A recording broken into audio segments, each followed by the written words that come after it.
एक नया chapter index properties of soil. तो क्या होता है इंडेक्स प्रॉपर्टीज ऑफ सॉइल? तो जैसा कि आप लोग बुक पढ़ते होंगे, जो बुक्स होती हैं उन बुक्स के स्टार्टिंग में आपका सिलेबस भी दिया रहता है और इंडेक्स भी दिया रहता है। तो इंडेक्स में आपका दिया रहता है चैप्टर और दिया रहता है इतने से इतने पेज तक है। तो इससे आप लोग समझ ही गए होंगे कि इंडेक्स प्रॉपर्टीज आपका क्या बताएंगी। यानी जो इंडेक्स से हमें यह पता चलता है कि इस बुक में कौन कौन से चैप्टर हैं और किस किस पेज से लेकर किस पेज तक हैं। तो इसी प्रकार से सॉइल का भी है आपका कि ऐसी प्रॉपर्टीज जो सॉइल के आइडेंटिफिकेशन व क्लासिफिकेशन में मदद करती हैं वही आपकी इंडेक्स प्रॉपर्टीज कहलाती हैं। जैसे आपका बुक से परिभाषा है उसी प्रकार से आपका सॉइल में जो इंडेक्स प्रॉपर्टीज होती हैं उसकी भी परिभाषा उसी प्रकार से होगी।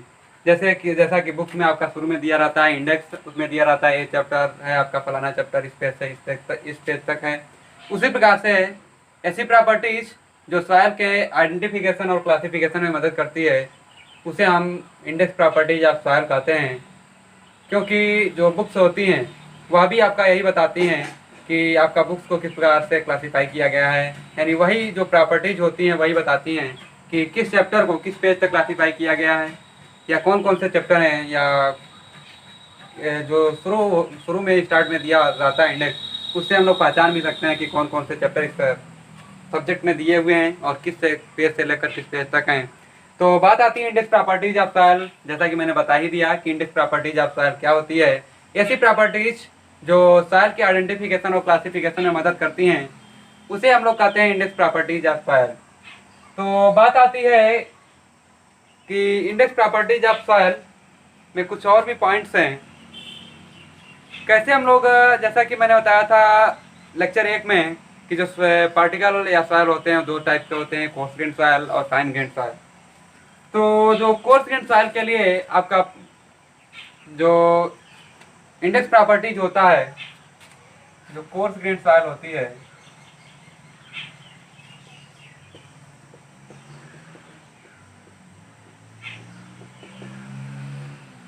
उसके लिए जो इंडेक्स प्रॉपर्टीज होती है आपकी पार्टिकल साइज होता है और रिलेटिव डेंसिटी होती है।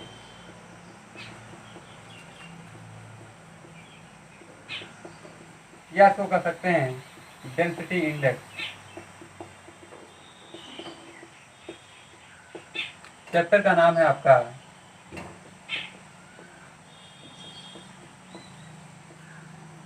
इंडेक्स प्रॉपर्टीज ऑफ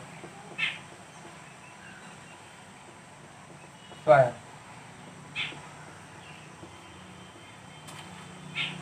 तो जो कोर्स ग्रेन सॉइल के लिए आपका इंडेक्स प्रॉपर्टीज होता है वो आपका पार्टिकल साइज होता है और रिलेटिव डेंसिटी होती है या डेंसिटी इंडेक्स होती है। और जो आपका दूसरा है फाइन ग्रेन सॉइल,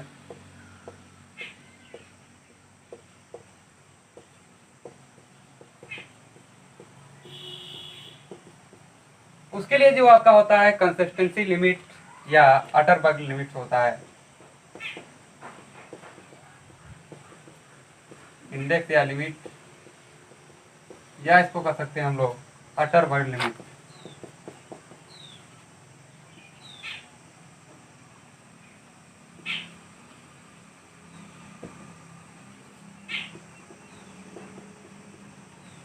तो कोर्स ग्रेन सॉइल के लिए आपका पार्टिकल साइज होता है और रिलेटिव डेंसिटी होती है या डेंसिटी इंडेक्स भी कह सकते हैं।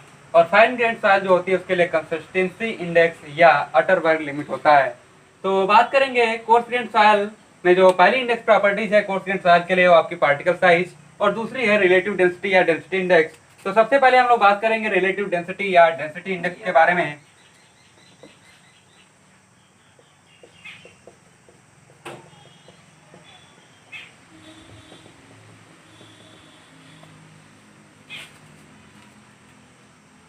तो क्या होता है रिलेटिव डेंसिटी या डेंसिटी इंडेक्स? इसको हम लोग आईडी से प्रदर्शित करते हैं। तो क्या होता है आपका डेंसिटी इंडेक्स? तो जो आपका रिलेटिव डेंसिटी होती है इसकी सहायता से इसका यूज हम लोग कब करते हैं?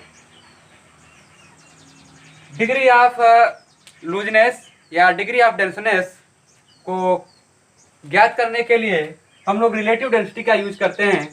क्या होती है डिग्री ऑफ डेंसनेस या डिग्री ऑफ लूजनेस। लूज मतलब आप लोग ढीला जानते होंगे और डेंस मतलब सघन होता है। तो जैसा कि आईडी का आपका फार्मूला होता है ई max minus E upon E max minus ई मिनिमम। तो जैसा कि आईडी का फार्मूला होता है ई max minus E upon E max minus ई मिनिमम। तो जैसा कि मैंने बताया था कि रिलेटिव डेंसिटी जो आपका होता है वो degree of looseness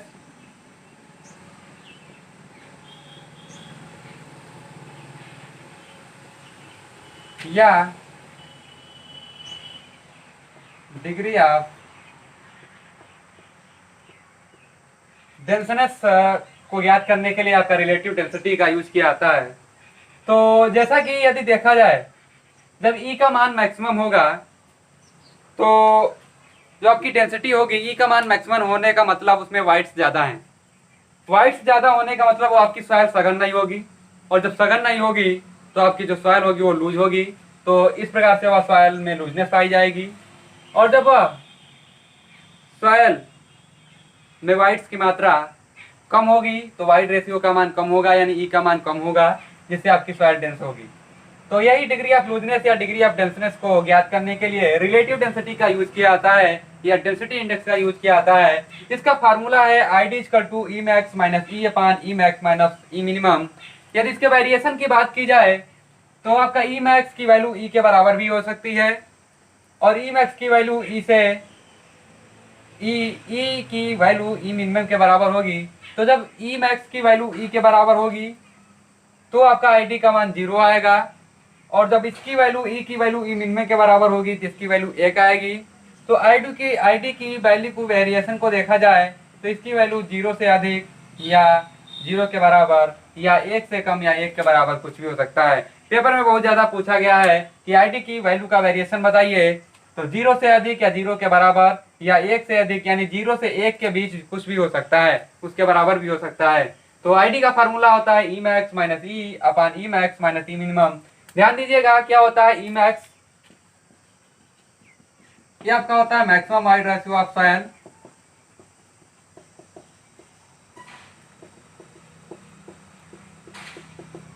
E minimum क्या होता है, minimum void ratio of soil. E क्या होता है, नेचुरल वाइड रेशियो।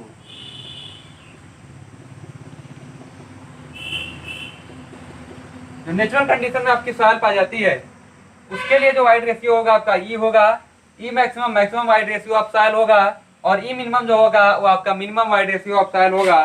तो अब इसके आगे एक और फार्मूला है आपका, जिसको हम लोग इसकी मदद से निकालेंगे और उस पर आधारित आपके क्वेश्चन भी पूछे जाते हैं। तो ध्यान दीजिएगा, जो पिछले लेक्चर्स हैं उसमें हम एक लेक्चर में पढ़ाया होगा हमने डेरिवेशन के बारे में, उसमें हम एक डेरिवेशन कराए होंगे, हम लोग एक डेरिवेशन भी किए होंगे, gamma D equal to G into gamma W upon 1 plus e. तो ध्यान दीजिएगा, यदि यहाँ से ई की वैल्यू मैक्सिमम होगी तो गामा डी की वैल्यू मिनिमम होगी। फिजिकली भी देखा जाए तो वैसे भी समझ में आ जाएगा। इस सूत्र के आधार पर देखा जाए तो जब ई की वैल्यू मैक्सिमम होगी तो नीचे की वैल्यू ज़्यादा होगी, यानी टोटल वैल्यू कम आएगी, तो गामा डी की वैल्यू कम हो जाएगी। यानी फिजिकली देखा जाए तो जब ई की वैल्यू मैक्सिमम होगी यानी वाइड रेशियो ज़्यादा होने पर उसमें वाइट्स का वॉल्यूम ज़्यादा होगा। वाइट्स का वॉल्यूम ज़्यादा होगा तो जो आपका जो डेंसिटी होगी वो सॉइल की कम होगी। डेंसिटी कम होगी तो ड्राई यूनिट वेट कैसे कम होगा उसको भी बता दे रहे हैं। ड्राई यूनिट वेट, सॉइल का ड्राई यूनिट वेट का फार्मूला होता है total weight of soil upon total volume of soil. तो जब सॉइल ज़्यादा डेंस होगी तो वॉल्यूम कम होगा, वॉल्यूम कम होगा तो गामा डी की वैल्यू ज़्यादा होगी, और जब आपकी सॉइल की वाइड रेशियो का वैल्यू ज़्यादा होगा तो आपका वॉल्यूम ऑफ वाइट्स का मतलब ज़्यादा होगा, यानी वाइड रेशियो ज़्यादा होने का मतलब उस सॉइल का वॉल्यूम में जो वॉल्यूम ऑफ वाइट्स है वो ज़्यादा होगा, और वॉल्यूम ऑफ वाइट्स ज़्यादा होगा तो टोटल वॉल्यूम भी ज़्यादा होगा, और टोटल वॉल्यूम ज़्यादा होगा तो गामा डी की वैल्यू मिनिमम आएगी। तो यदि यहाँ से देखा जाए gamma D minimum equal to क्या हो जाएगा, G into gamma W upon 1 plus E maximum. यानी ई जब मैक्सिमम होगा तो गामा डी की वैल्यू मिनिमम होगी। फार्मूले में है ई मैक्सिमम, तो हम लोग यहाँ से ई मैक्सिमम की वैल्यू निकालेंगे, तो आ जाएगा E maximum 1 plus E maximum equal to G into gamma W upon gamma D minimum. तो यदि देखा जाए 1 प्लस ई मैक्सिमम, 1 को उधर ले जाएंगे तो ई मैक्सिमम की वैल्यू आपकी आ जाएगी यहाँ से ई मैक्सिमम इक्वल टू हो जाएगा G into gamma W upon 1 plus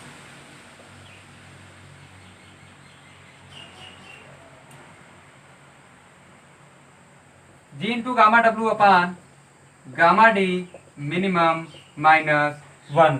यदि यहाँ से नेचुरल वाइड रेशियो ई की वैल्यू निकाली जाए तो ई की वैल्यू इसी प्रकार से आपकी आ जाएगी जी into gamma W upon gamma D minus 1। इसी प्रकार से आपका ई मिनिमम की वैल्यू आ जाएगी। जब ई मिनिमम होगा तो गामा डी की वैल्यू आपकी मैक्सिमम होगी।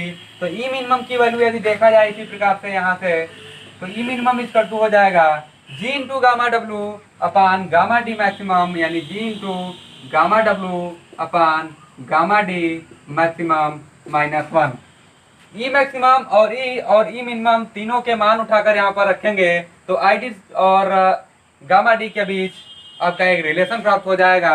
वो रिलेशन सबसे ज़्यादा पूछा जाता है और उस पर आधारित हम लोग सवाल भी देखेंगे। ये आपका रिलेशन बहुत ही ज़्यादा इंपॉर्टेंट है। आइए देखते हैं कैसे आपका फार्मूला निकलेगा। तो जैसा कि मैंने फार्मूला भी आई डी का लिखा था, I D equal to E maximum minus E upon E maximum minus E minimum. तो ई मैक्सिमम की वैल्यू है आपकी जी इंटू गामा डब्ल्यू, यहाँ पर उठाकर रख दीजिए। I D equal to E maximum की वैल्यू है G into gamma W upon G into gamma W upon gamma D minimum minus 1। E की वैल्यू मैंने यहाँ पर लिखा था ई इक्वल टू, ये नेचुरल वाइड रेशियो की वैल्यू गामा डी के पदों में देखी जाए तो आपकी वैल्यू होगी यही, यहाँ लिखा था मैंने। तो रख दीजिए वैल्यू उठाकर G into gamma W upon gamma D minus 1 upon ई मैक्सिमम की वैल्यू है G into gamma W upon gamma D minimum minus 1 minus ई मिनिमम की वैल्यू आपकी होगी इसी प्रकार से G into gamma W upon gamma D maximum minus 1। तो ई minimum की वैल्यू भी उठा कर रख दीजिए G into gamma W upon gamma D maximum minus 1। Bracket को ओपन करेंगे तो आई डी इक्वल टू हो जाएगा G into gamma W upon gamma D minimum minus 1 minus G into gamma W upon gamma D minus minus मिलकर plus हो जाएगा 1 हो जाएगा Y G into gamma W upon gamma D minimum minus 1 minus G into gamma W upon gamma D maximum minus minus मिलकर plus हो जाएगा। एक से एक कैंसिल हो जाएगा, यहाँ भी एक से एक कैंसिल हो जाएगा। अब इसमें देखेंगे ऊपर नीचे जी इंटू गामा डब्ल्यू कॉमन मिलेगा तो जी इंटू गामा डब्ल्यू आपका आपस में कैंसिल हो जाएगा, क्योंकि ऊपर भी जी इंटू गामा डब्ल्यू कॉमन मिलेगा, नीचे भी जी इंटू गामा डब्ल्यू कॉमन मिलेगा, तो आपस में मिलकर कट जाएंगे। तो क्या बचेगा आपका आई डी इक्वल टू बचेगा 1 अपान गामा डी मिनिमम माइनस 1 अपान गामा डी बटे 1 अपान गामा डी मिनिमम माइनस 1 अपान गामा डी मैक्सिमम। देखते हैं आगे कैसे सॉल्व होगा। यहाँ से एलसीएम लेंगे तो आई डी इक्वल टू हो जाएगा, इसकी गुणा इससे होगी तो गामा डी हो जाएगा माइनस इसकी इससे होगी तो गामा डी मिनिमम हो जाएगा अपान नीचे नीचे की गुणा हो जाएगी gamma D minimum into gamma d upon इसी प्रकार से नीचे भी हो जाएगा तो ये आपका हो जाएगा gamma D maximum minus gamma D minimum upon gamma D maximum into gamma D minimum. इधर देखेंगे तो यदि देखा जाए गामा डी मिनिमम और गामा डी मिनिमम आपका कैंसिल आउट हो जाएगा। तो क्या बचेगा, gamma D minus I D equal to gamma D minus gamma D minimum, gamma D minus gamma D minimum upon gamma d बटे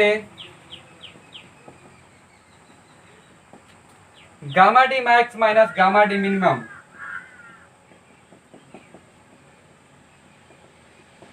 अपान गामा डी मैक्सिमम। तो इसको सॉल्व करेंगे तो आपका आएगा I D equal to gamma D maximum upon gamma D into gamma D minus gamma D minimum upon gamma D maximum minus gamma D minimum. यानी density index और dry unit weight के बीच में आपका रिलेशन क्या होता है, I D equal to gamma D maximum upon gamma D into gamma D minus gamma D minimum upon gamma D maximum minus gamma D minimum. तो यही आपका फार्मूला था। तो एक नोट पॉइंट ध्यान दीजिएगा, किसी यूनिफॉर्मली ग्रेडेड या perfectly spherical course grand soil का जो ई मैक्सिमम की वैल्यू होती है, यानी यूनिफॉर्मली ग्रेडेड या परफेक्टली स्फेरिकल जो कोर्स ग्रेन्ड सॉइल होती है,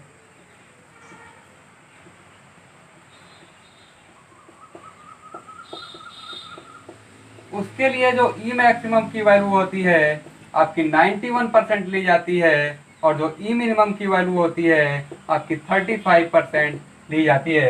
यानी यूनिफॉर्मली ग्रेडेड या perfectly spherical course grand soil के लिए जो ई मैक्सिमम की वैल्यू होती है वो आपकी 91% होती है और जो ई मिनिमम की वैल्यू होती है आपकी 35% ली जाती है।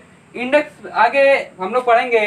जो इंडेक्स प्रॉपर्टी के आधार पर सॉइल को क्लासिफाई किया गया है, निम्न कैटेगरी में क्लासिफाई किया गया है। यानी जब आई डी की वैल्यू 0 से 15 के बीच में होगी तो आपकी सॉइल वेरी लूज होगी।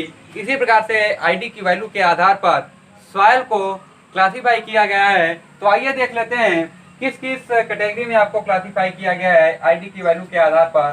तो इधर आपकी आई डी की वैल्यू है और इधर आपकी सॉइल है, टाइप ऑफ सॉइल। तो आई डी की वैल्यू जब 0 से 15 के बीच होगी तो सॉइल आपकी वेरी लूज होगी। ध्यान से पढ़िएगा, पूछा जाता है पेपर में बहुत ज्यादा। एसएससी जेईई 2015 में पूछा जा चुका है। आई डी की वैल्यू जब 0 से 15 के बीच होगी तो सॉइल आपकी वेरी लूज होगी और जब 15 से 35 के बीच होगी तो सॉइल आपकी लूज होगी और जब 35 से 65 के बीच होगी तो सॉइल आपकी मीडियम डेंस होगी और जब 65 से 85 के बीच होगी तो आपकी डेंस होगी और जब 85 से आईडी की वैल्यू अधिक होगी तो वेरी डेंस होगी।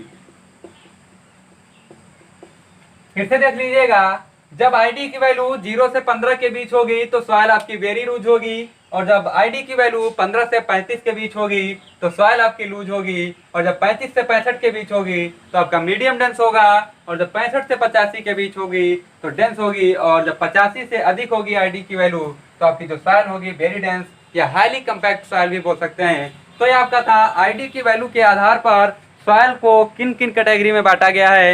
यानी जब आईडी की वैल्यू 0 से 15 के बीच होगी तो सॉइल आपकी वेरी लूज होगी। तो इसी प्रकार से सॉइल को क्लासिफाई किया गया है आईडी की वैल्यू के आधार पर। तो आइए हम लोग देखते हैं एक न्यूमेरिकल जो हम लोगों ने पिछला फार्मूला पढ़ा है, I D equal to gamma D max upon gamma D into gamma D minus gamma D minimum upon gamma D max minus gamma D minimum.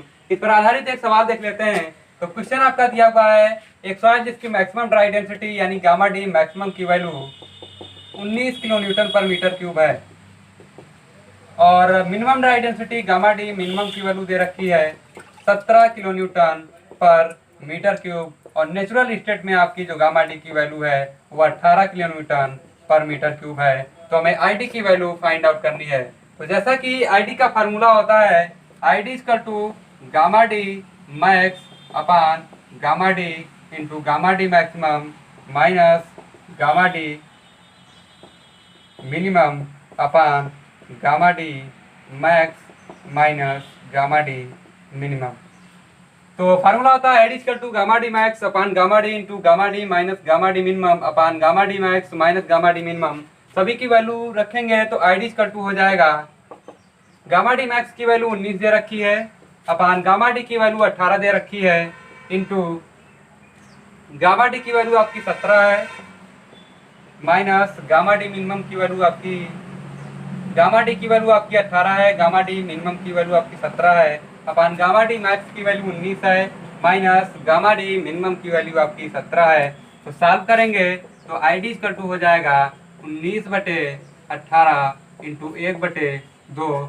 Solve करेंगे तो आई डी की वैल्यू आएगी 0.52। तो जैसा कि मैंने क्लासिफिकेशन पर बताया था, यदि आई डी की वैल्यू 0 से 15 के बीच में होगी तो आपका सॉइल वेरी लूज होगा। तो आपकी जो सॉइल है वो आपकी वेरी लूज होगी। तो आपका उस फार्मूले पर आधारित न्यूमेरिकल था। एक फार्मूला हम लोगों ने पढ़ा है gamma D equal to E max minus E upon E max minus E minimum, उस पर भी आधारित एक न्यूमेरिकल देख लेते हैं। तो न्यूमेरिकल आपका दिया हुआ है एक सैंड जिसका नेचुरल वाइड रेशियो 0.6 है। तो जैसा कि मैंने बताया था कि नेचुरल वाइड रेशियो को हम लोग ई से प्रदर्शित करते हैं, 0.6 दे रखा है। आगे कह रहा है तथा डेंसिटी इंडेक्स भी 0.6 है, यानी आईडी की वैल्यू डेंसिटी इंडेक्स आईडी की वैल्यू भी 0.6 दे रखी है। यदि सॉइल का लूजेस्ट स्टेट में वाइड रेशियो 0.9 हो, लूजेस्ट स्टेट का मतलब उसमें वाइड्स का वॉल्यूम आपका ज़्यादा होगा, यानी वाइड्स ज़्यादा होंगे तो वॉल्यूम ऑफ वाइड्स ज़्यादा होगा, और जब वॉल्यूम ऑफ वाइड्स ज़्यादा होगा तो ई की वैल्यू आपकी मैक्सिमम होगी। तो ई मैक्सिमम की वैल्यू दे रखी है 0.9, ई मैक्सिमम इक्वल टू 0.9। आगे कर रहा है तो सॉइल का डेंसेस्ट स्टेट में वाइड रेशियो याद कीजिए। तो जैसा कि लूजेस्ट स्टेट में ई मैक्सिमम होगा तो डेंस स्टेट में आपका ई मिनिमम होगा। कैसे होगा? जब डेंस होगी सॉइल आपकी तो जो वाइड्स का वॉल्यूम होगा वो आपका कम होगा, और जब वाइड्स का वॉल्यूम कम होगा तो वाइड रेशियो मिनिमम होगा, यानी ई मिनिमम की वैल्यू हमें फाइंड आउट करनी है। तो जैसा कि आईडी का फार्मूला होता है ई मैक्सिमम माइनस ई मिनिमम ई अपान ई मैक्सिमम माइनस ई मिनिमम। तो सभी की वैल्यू रखेंगे। ई मैक्सिमम की वैल्यू दे रखी है 0.9 माइनस नेचुरल वाइड रेशियो 0.6 अपान ई मैक्सिमम की 0.9 माइनस ई मिनिमम। आईडी की वैल्यू आपकी दे रखी है 0.6। तो सॉल्व करेंगे इसको तो ई मिनिमम की वैल्यू आपकी आएगी 0.4। यहाँ से सॉल्व करेंगे तो 0.3 आएगा अपान 0.9, 0.6 हो जाएगा। यहाँ से सॉल्व करेंगे तो ई मिनिमम इक्वल टू आ जाएगा 0.4, यानी ई मिनिमम की वैल्यू आपकी आ जाएगी 0.4। तो ये आपके दोनों फार्मूलों पर आधारित क्वेश्चन थे। इसके आगे हम लोग नेक्स्ट टॉपिक पढ़ेंगे पार्टिकल साइज एनालिसिस। देखते हैं next topic particle size analysis.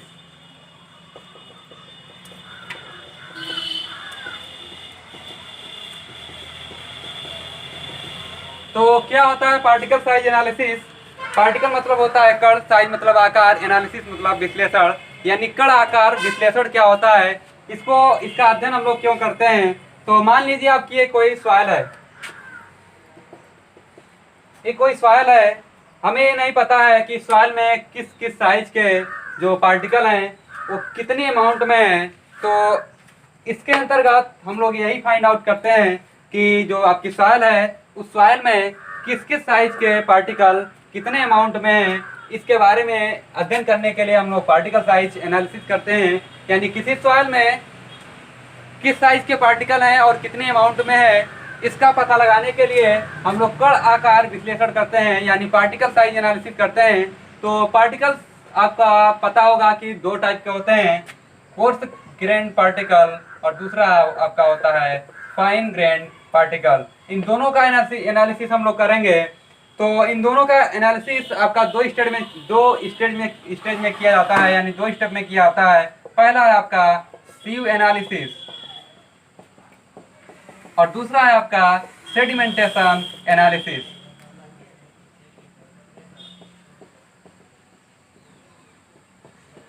तो ध्यान दीजिएगा, सबसे पहले हम लोग पढ़ेंगे सीव एनालिसिस के बारे में, यानी चालनी विश्लेषण के बारे में। तो सीव आप लोग सभी लोग देखे होंगे घरों में, जो आटा चालने वाली चालनी होती है उसी के आकार की या उसी टाइप की आपकी चालनी होती है, उसी से हम लोग सीव एनालिसिस करते हैं। भिन्न भिन्न साइज की आपकी चालनियां आती हैं। उन चालनियों को वाइब्रेट कराकर हम लोग परसेंटेज फाइनर ज्ञात करते हैं, और जब परसेंटेज फाइनर ज्ञात हो जाता है तो उसी के माध्यम से हम लोग पता कर लेते हैं कि उस सॉइल में किस किस साइज के पार्टिकल कितनी अमाउंट में है। तो आइए देखते हैं सीव एनालिसिस आपका कैसे होगा। सीव एनालिसिस भी दो कैटेगरी में किया जाएगा, इन दोनों का सीव एनालिसिस करेंगे। सीव एनालिसिस आपका दो कैटेगरी में होता है। ये आपका होता है कोर्स सीविंग और दूसरा होता है फाइन सीविंग। तो कोर्स सीविंग कैसे होती है और फाइन सीविंग कैसे होती है? तो कोर्स मतलब मोटे पार्टिकल की सीविंग, और फाइन सीविंग कोर्स सीविंग कब करते हैं और फाइन सीविंग कब करते हैं? तो जैसा कि आपको पता होगा, जब पार्टिकल की साइज 80 mm से बड़ी होती है, यानी जो पार्टिकल हमारी आंखों से आसानी से दिखाई दे जाते हैं, 80 mm से जिन पार्टिकल्स की साइज बड़ी होती है उसे हम लोग बाई साइड के द्वारा यानी आई के द्वारा ही पहचान लेते हैं कि किस साइज के पार्टिकल हैं और कौन से आपके पार्टिकल हैं कि बोल्डर हैं या ग्रेवल हैं। तो जब पार्टिकल की साइज 80 mm से छोटी होगी, यानी जब साइज आपकी जब पार्टिकल की साइज जब आपकी 80 mm से छोटी और जब 4.75 mm से 80 mm से आपकी पार्टिकल की साइज छोटी होगी और 4.75 mm से बड़ी होगी, तब हम कोर्स सीविंग इस्तेमाल करते हैं।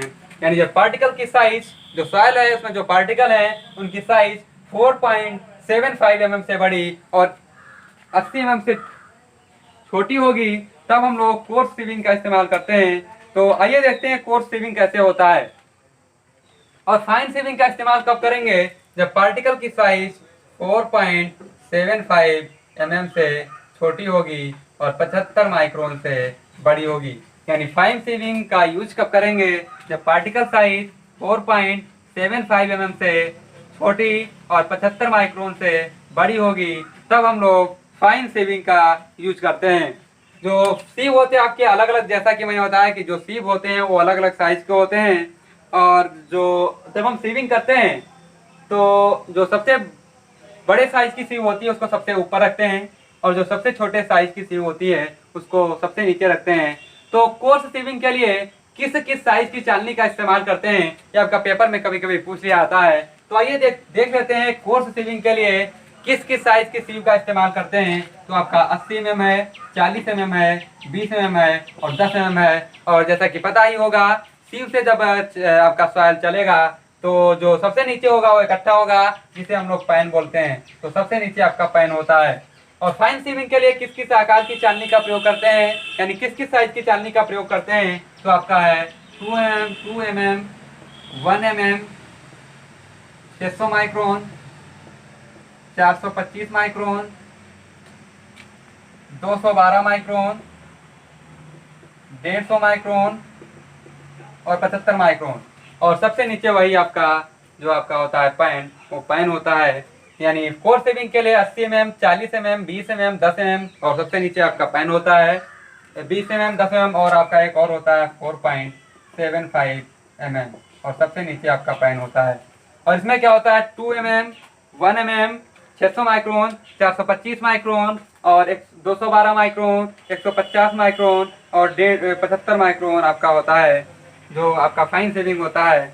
तो आइए देखते हैं, जैसा कि मैंने बताया था कि जो सॉइल होगा उसके जो पार्टिकल साइज एनालिसिस करेंगे, तो जो सीव एनालिसिस होगा उसमें हम लोग क्या याद करेंगे? जो आपका होता है, हमें याद करना पड़ेगा परसेंटेज फाइनर। और परसेंटेज फाइनर क्या होता है ये उसको भी देख लेते हैं। तो परसेंटेज फाइनर, मान लीजिए हम लोग सीव एनालिसिस कर रहे हैं, उसमें आपका एक पैन है, ये कई आकार की चालनियां हैं। सबसे ऊपर मान लीजिए आपका चालनी है 80 mm, इसके नीचे है 40 mm, इसके नीचे है 20, इसके नीचे है 10, इसके नीचे है 4.75 mm। मान लीजिए सॉइल का जो वेट है, सॉइल सैंपल जो हम लोगों ने लिया वो आपका 100 ग्राम है। तो मैंने बताया था सीव एनालिसिस में करते क्या है। सीव मतलब चालनी, एनालिसिस मतलब विश्लेषण। चालनी के द्वारा जब सॉइल का हम लोग विश्लेषण करेंगे उसे हम लोग कहेंगे चालनी विश्लेषण। तो क्या होता है परसेंटेज फाइनर हम लोग कैसे ज्ञात करेंगे? जैसा कि मैंने बताया था कि परसेंटेज फाइनर की मदद से ही हम लोग जो पार्टिकल पता करेंगे किस किस साइज के और कितने अमाउंट में है। तो मान लीजिए 100 ग्राम सॉइल हम लोग सबसे सबसे मैंने बताया था सबसे बड़े साइज की चालनी ऊपर होगी और नीचे आपका सबसे छोटे साइज की होगी। तो जब मान लीजिए हम कोर सेविंग कर रहे हैं, 100 ग्राम सॉइल लिया, सबसे ऊपर सॉइल को डालेंगे, इसको हम लोग या वाइब्रेशन के द्वारा इसको छालें या हाथ के द्वारा वाइब्रेट कराएं या किसी भी मीडियम से माध्यम से इसको वाइब्रेट कराएं सॉइल को छालने के लिए। तो मान लीजिए वाइब्रेट कराया और सबसे ऊपर वाली चालनी में आपका सॉइल का वेट रुका मान लीजिए 20 ग्राम, इसके नीचे वाली में रुका मान लीजिए 40 ग्राम, टोटल हो गया 60 ग्राम। इसके नीचे मान लीजिए 15 ग्राम रुका और इस वाले में 5 ग्राम रुका। 20 40 60 60 10 70 5 75 5 80 और इस पर मान लीजिए 20 ग्राम आपकी सॉइल रुकी है। 80 में वाले साइज पर 20 ग्राम सॉइल रुकी, इस पर 40 ग्राम रुकी, इस पर 15 ग्राम, इस पर 5 ग्राम और इस पर 20 ग्राम रुकी। तो आइए देखते हैं कैसे परसेंटेज फाइनर ज्ञात करेंगे। मैंने बताया था परसेंटेज फाइनर की मदद से ही पार्टिकल साइज एनालिसिस करेंगे, बता पाएंगे किस किस साइज के पार्टिकल किस किस कितने अमाउंट में है। तो परसेंटेज फाइनर ज्ञात करने के लिए करते क्या है, जिस सीव पर हमें परसेंटेज फाइनर ज्ञात करना होगा उस सीव पर कितने परसेंट पार्टिकल रुके हैं, उसमें से कितने परसेंट पार्टिकल आपके पास हो गए हैं, वही आपका परसेंटेज फाइनर होगा। तो मान लीजिए हम लोग अध्ययन कर रहे हैं 40 mm वाली सीव पर, 40 mm वाली सीव पर हम लोग पार्टिकल साइज एनालिसिस कर रहे हैं, परसेंटेज फाइनर ज्ञात कर रहे हैं। तो यदि देखा जाए 40 mm वाली सीव पर, तो इस पर सॉइल आपका रुका 20 ग्राम, इस पर रुका 40 ग्राम, टोटल आपका सॉइल का जो वेट रुका वो 60 ग्राम रुक गया। टोटल आपकी सॉइल जो थी वो आपकी 100 ग्राम थी। तो यदि परसेंटेज ऑफ वेट रिटेन निकालें, तो परसेंटेज ऑफ वेट रिटेन निकालेंगे तो 60/100 इंटू 100 यानी 60% आएगा। यानी जो 40 mm की सीव थी उसके ऊपर आपके 60% पार्टिकल उससे बड़े हैं, रुक जा रहे हैं, मतलब 40 mm से बड़े होंगे, और जो पार्टिकल बचे 40% वही आपका हो जाएगा परसेंटेज फाइनल। यानी जो सॉइल 100 ग्राम है उस सॉइल में 40 mm से छोटे 40% पार्टिकल हैं, यही आपका परसेंटेज फाइनर बता रहा है। और जो 60% पार्टिकल हैं वो 40% से बड़े हैं। यानी परसेंटेज फाइनर ज्ञात करने का तरीका क्या होगा, मान लीजिए हम लोगों ने सीव एनालिसिस किया, उसमें कई आकार की चालनियां थी आपकी 80 40 20 10 4.75 mm। 100 ग्राम हम लोगों ने सॉइल लिया और चाला, तो सबसे ऊपर वाली सीव पर 20 ग्राम सॉइल रुकी, उसके नीचे वाली पर 40 ग्राम, उसके नीचे वाली पर 15 ग्राम, उसके नीचे वाली पर 5 ग्राम और उसके नीचे वाली पर 20 ग्राम सॉइल रुकी। तो हम लोग देख रहे हैं 40 mm वाली सीव पर, तो जिस सीव पर देखेंगे उसके ऊपर कितनी टोटल सॉइल रुक रही है उसका परसेंटेज निकालेंगे टोटल के रिस्पेक्ट में, और उसके बाद 100 में से माइनस कर देंगे तो पता चल जाएगा आपका परसेंटेज फाइनल। तो यदि इसी प्रकार से हम बात करें 10 mm वाली सीव पर, इधर देखिएगा 10 mm वाली सीव पर बात करेंगे तो देखिए 10 mm वाली सीव पर इसके ऊपर कितनी सॉइल रुक रही है, 20 40 60 60 10 70 5 75 5 80 ग्राम सॉइल आपकी टोटल रुक रही है। टोटल जो सॉइल है आपकी 80 ग्राम रुक रही है, और जो टोटल वेट है आपका वेट रिटेन, और जो टोटल वेट है आपका वो आपका है 100 ग्राम।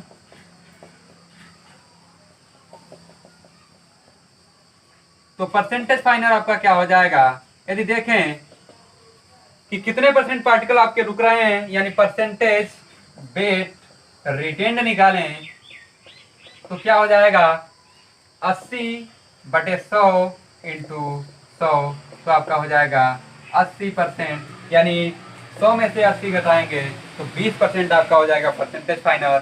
यानी जो 100 ग्राम सॉइल हम लोगों ने लिया था उस सॉइल में 10 mm से छोटे पार्टिकल आपके कितने परसेंट हैं, 20% हैं। तो इस प्रकार से हम लोग सीव एनालिसिस में कोर्स और फाइन सीविंग के माध्यम से परसेंटेज फाइनल ज्ञात करके बता सकते हैं कि उस सॉइल में किस किस साइज के पार्टिकल कितनी अमाउंट है, कितनी मात्रा में है, जैसा कि हम लोगों ने यहाँ पर अध्ययन किया। मान लीजिए 10 mm की सीव पर एनालिसिस कर रहे हैं, वेट रिटेन निकालेंगे 80 ग्राम आया है, टोटल वेट 100 ग्राम है, परसेंटेज वेट रिटेन निकालेंगे तो 80% आ रहा है, 100 में से माइनस करेंगे तो 20%। यानी उस सॉइल में 10 mm से छोटे पार्टिकल आपके कितने परसेंट हैं, तो 20% हैं। तो इस प्रकार से हम लोग कोर्स सीविंग और फाइन सीविंग करते हैं सीव एनालिसिस के अंतर्गत। एक बात नोट पॉइंट एक ध्यान रखिएगा, जब हम लोग फाइन सेविंग करते हैं तो सॉइल को वॉश करते हैं। क्यों वॉश करते हैं? क्योंकि उस सॉइल में 75 माइक्रोन से छोटे भी पार्टिकल हो सकते हैं, जैसे आपका सिल्ट है और क्ले है। तो उस सिल्ट और क्ले को रिमूव करने के लिए हम लोग वॉशिंग करते हैं। तो किस चीज से वॉश करते हैं? तो आपका सोडियम हेक्सामेटाफॉस्फेट होता है, सोडियम हेक्सामेटाफॉस्फेट। तो सोडियम हेक्सामेटाफॉस्फेट आपका 2 ग्राम लिया जाता है। इसका जो वेट होता है इसको 2 ग्राम लिया जाता है। इसको 1 लीटर वाटर में डिजॉल्व करके आपका वॉशिंग करते हैं। यानी फाइन सेविंग के अंतर्गत सॉइल का जो वॉशिंग किया जाता है उसके लिए 1 लीटर वाटर में 2 ग्राम सोडियम हेक्सामेटाफॉस्फेट को डिजॉल्व करते हैं, उसी से आपका वॉशिंग करते हैं फाइन सेविंग के अंतर्गत सॉइल का। और ध्यान दीजिएगा, जो आपकी ये वॉशिंग होती है इसको हम प्री ट्रीटमेंट भी कहते हैं। कभी कभी पूछ लिया आता है कि प्री ट्रीटमेंट के अंतर्गत फाइन सेविंग में क्या किया जाता है। तो फाइन सेविंग में प्री ट्रीटमेंट के अंतर्गत सोडियम हेक्सामेटाफॉस्फेट को 2 ग्राम लेकर 1 लीटर वाटर में डिजॉल्व करके आपका वॉश करते हैं। तो ये आपका था सीव एनालिसिस। उसमें हम लोगों ने पढ़ा कोर्स सेविंग और फाइन सेविंग। पूछ लिया आता है कभी कभी क्वेश्चन, कोर्स सेविंग में किस किस साइज के सीव यूज किए जाते हैं। तो आपका था 80 mm, 40 mm, 20 mm, 10 mm, 4.75 mm। और कभी कभी पूछ लिया आता है फाइन सेविंग के भी अंतर्गत तो 2 mm, 1 mm, 600 micron, 425 micron, 212 micron, 150 micron, 75 micron.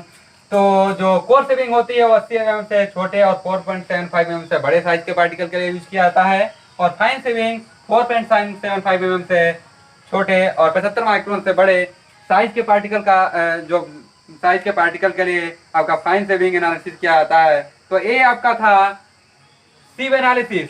इसके बाद हम लोग दूसरा स्टेज अध्ययन करेंगे सेडिमेंटेशन एनालिसिस यानी अवसादन विश्लेषण।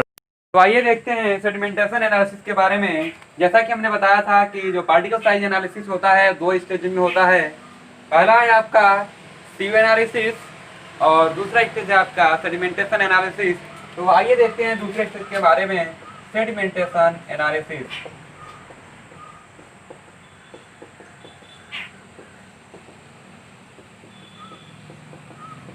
यानी अवसादन विश्लेषण। तो एक नोट पॉइंट है, पेपर में पूछ लिया जाता है कभी कभी कि सेडिमेंटेशन एनालिसिस जो है आपका वो किस लॉ पर बेस्ड है। तो ध्यान दीजिएगा, ये नोट पॉइंट है आपका, नोट कर लीजिएगा इसको कि सेडिमेंटेशन एनालिसिस आपका स्टोक्स लॉ पर बेस्ड है। किस लॉ पर बेस्ड है? स्टोक्स लॉ पर बेस्ड है। यानी सेडिमेंटेशन एनालिसिस आपका स्टोक्स लॉ पर बेस्ड है। तो जब स्टोक्स लॉ पर बेस्ड है तो बात आती है स्टोक्स लॉ क्या होता है। तो स्टोक्स ने आपका एक्सपेरिमेंट किया था और एक्सपेरिमेंट करके उन्होंने अध्ययन करके कुछ निष्कर्ष निकाले थे। तो उन्होंने क्या बताया था कि जब कोई पार्टिकल किसी लिक्विड मीडियम में गिरता है, मान लीजिए आपका जार है, इसमें आपका लिक्विड मीडियम है। तो जब कोई पार्टिकल, मान लीजिए पार्टिकल है, जब कोई पार्टिकल किसी लिक्विड मीडियम में गिरता है तो उस पार्टिकल पर हम आप लोगों को हाइड्रोलिक्स में पढ़ाएंगे बाइंस फोर्स के बारे में, यानी उत्प्लावन बल के बारे में, जो आपका नीचे से ऊपर की तरफ लगता है किसी लिक्विड मीडियम में। तो जब एक पार्टिकल नीचे की तरफ गिरता है तो इस सभी लोग जानते होंगे कि जब कोई वस्तु ऊपर से नीचे गिरती है तो उसमें ग्रेविटेशन फोर्स कार्य करता है, यानी ग्रेविटी का फोर्स कार्य करता है। तो वही क्रिया यहाँ पर भी होगी। इस पार्टिकल में नीचे की तरफ ग्रेविटी फोर्स कार्य करेगा।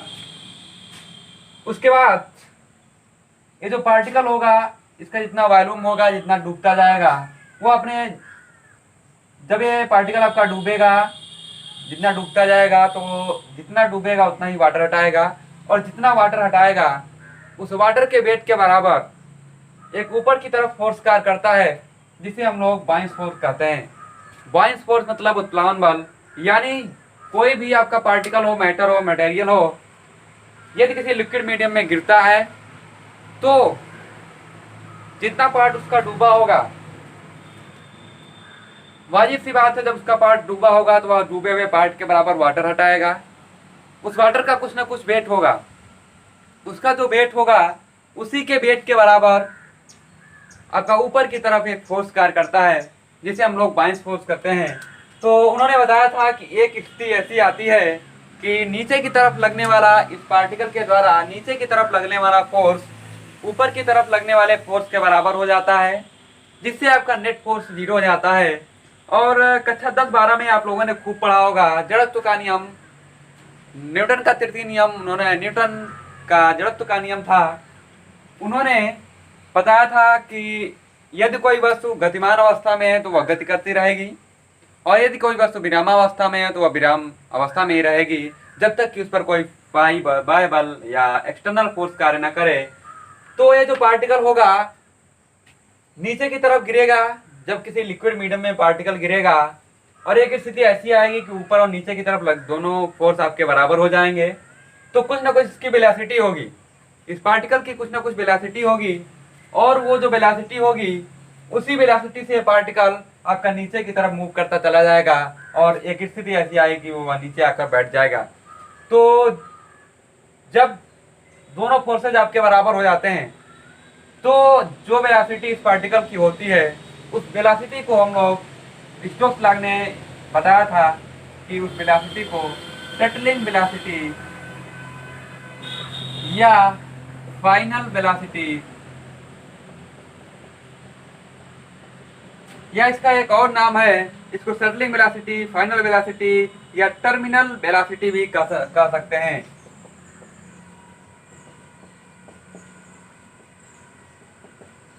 तो फिर से समझ लीजिएगा, जब कोई पार्टिकल, स्टोक्स ने अपने एक्सपेरिमेंट के द्वारा बताया था कि जब कोई पार्टिकल किसी लिक्विड मीडियम में गिरता है तो उस पार्टिकल के द्वारा नीचे की तरफ एक ग्रेविटी फोर्स कार्य करता है, जिसके फलस्वरूप जब वो लिक्विड मीडियम में गिरेगा तो एक बाउंस फोर्स ऊपर की तरफ कार्य करेगा। तो एक स्थिति ऐसी आती है कि दो ऊपर और नीचे की तरफ लगने वाले फोर्सेज बराबर हो जाते हैं। जब ये फोर्स बराबर हो जाते हैं तो पार्टिकल की कुछ वेलोसिटी होती है, उसी वेलोसिटी से पार्टिकल नीचे की तरफ मूव करता चला जाता है, और वो जो वेलोसिटी होती है उसे हम लोग सेटलिंग या टर्मिनल या फाइनल वेलोसिटी कहते हैं। उन्होंने, स्टोक्स ने ही बताया था कि उस वेलोसिटी को हम लोग सेटलिंग या फाइनल या टर्मिनल, हिंदी में अंतिम वेलोसिटी भी कह सकते हैं, क्रिटिकल वेलोसिटी भी इसको बोलते हैं। उन्होंने इस पर एक फार्मूला भी दिया था, V = gamma S minus gamma W into upon 18 mu into d square. Velocity का फार्मूला उन्होंने दिया था, जो उस पार्टिकल की वेलोसिटी होगी उन्होंने दिया था gamma S minus gamma W into d square upon 18 mu, जहां पर V = आपकी क्रिटिकल या टर्मिनल या फाइनल या सेटलिंग वेलोसिटी है, और गामा S है यूनिट वेट ऑफ सॉयल,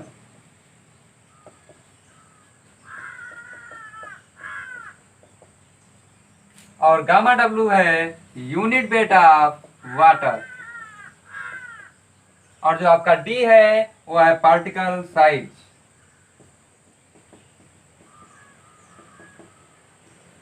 और जो आपका म्यू है वो आपकी डायनामिक विस्कोसिटी है।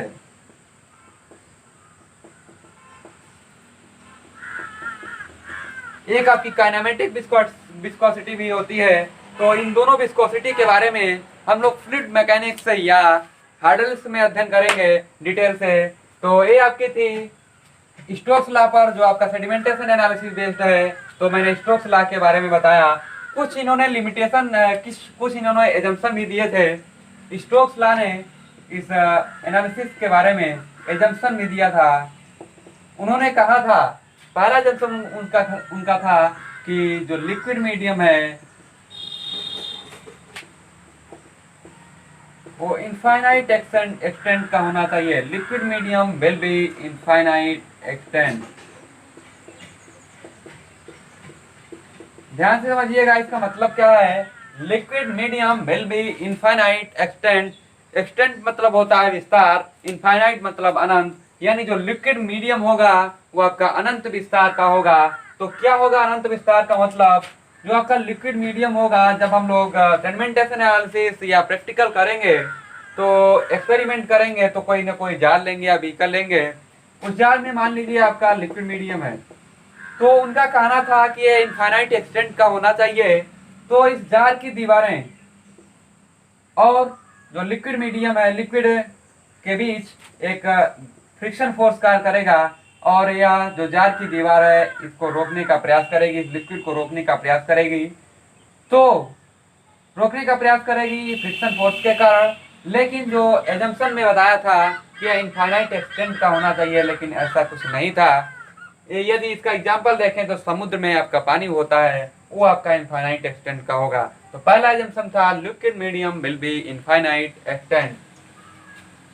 दूसरा एजम्पशन उन्होंने दिया था कि जो पार्टिकल होना चाहिए वो फ्लास्क के रूप में नहीं गिरना चाहिए। जो पार्टिकल होता है फ्लास्क के रूप में नहीं गिरना चाहिए। फ्लास्क मतलब होता है गुच्छा। तो गुच्छा का मतलब ये समझते होंगे कि जो पार्टिकल होंगे वो एक दूसरे में जुड़कर एक साथ गुच्छे के रूप में नहीं गिरने चाहिए। और तीसरा ये आपके दो एजम्पशन थे। तीसरा एजम्पशन उन्होंने बताया था कि जो पार्टिकल होंगे वो परफेक्टली स्फेरिकल होने चाहिए। तीसरा एजम्पशन उन्होंने दिया था particle will be perfectly spherical.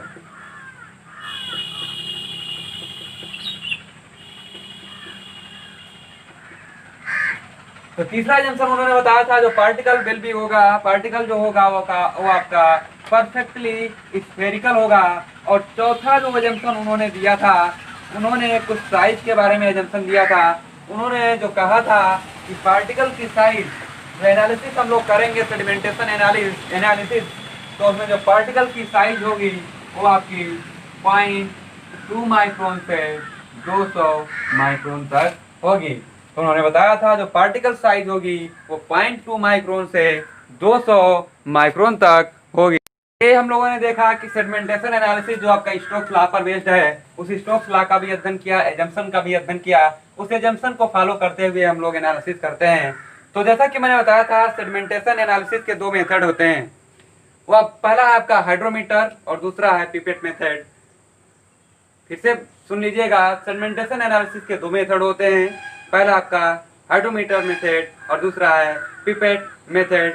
तो जैसा कि मैंने बताया था कि पार्टिकल साइज एनालिसिस में हम लोग क्या करते हैं कि चेक करते हैं किसी सॉइल में कितने साइज के पार्टिकल कितने अमाउंट में है, यानी किस किस साइज के पार्टिकल कितने अमाउंट में है। तो सेडिमेंटेशन एनालिसिस के द्वारा भी हम लोग परसेंटेज फाइनल ज्ञात करेंगे और पार्टिकल की साइज हम लोग स्टोक्स लॉ के द्वारा ज्ञात करेंगे, जो हम लोगों ने फार्मूला पढ़ा था B=, gamma S minus gamma W into d square upon 18 mu. इसकी सहायता से हम लोग पार्टिकल साइज ज्ञात कर लेंगे। और जो परसेंटेज फाइनल होता है वो अलग अलग फार्मूले होते हैं पिपेट मेथड के और हाइड्रोमीटर मेथड के। तो आइए हम लोग देखते हैं पिपेट मेथड कैसे करेंगे। उससे पहले हम लोग जान लेते हैं कि जो सॉइल सस्पेंशन होगा उसको कैसे हम लोग बनाएंगे। तो सेडिमेंटेशन एनालिसिस के लिए सॉइल सस्पेंशन बनाने का तरीका क्या होता है। सॉइल सस्पेंशन बनाने के लिए करते क्या है, 1 लीटर का जार लेते हैं, 1 लीटर वॉल्यूम का जार होता है और जो सॉइल का वेट होता है वो 50 ग्राम लेते हैं। ध्यान दीजिएगा, पूछा जाता है बहुत ज्यादा कि कितने लीटर का जार इस्तेमाल किया जाता है। तो 1 लीटर के जार का इस्तेमाल किया जाता है। जो सॉइल सॉलिड का वेट होता है उसको 50 ग्राम लिया जाता है। तो क्या किया जाता है, जो सॉइल में होते हैं आपके ऑर्गेनिक मैटर और कैल्शियम कंपाउंड भी होते हैं। इसीलिए मैंने बताया था सॉइल सस्पेंशन तैयार करने का तरीका पहले पढ़ लेंगे। तो जो सॉइल पार्टिकल होगा उसमें ऑर्गेनिक मैटर भी हो सकते हैं और कैल्शियम कंपाउंड भी हो सकते हैं। यदि ऑर्गेनिक मैटर और कैल्शियम कंपाउंड उपस्थित हैं, ध्यान दीजिएगा, यदि ऑर्गेनिक मैटर और कैल्शियम कंपाउंड उपस्थित हैं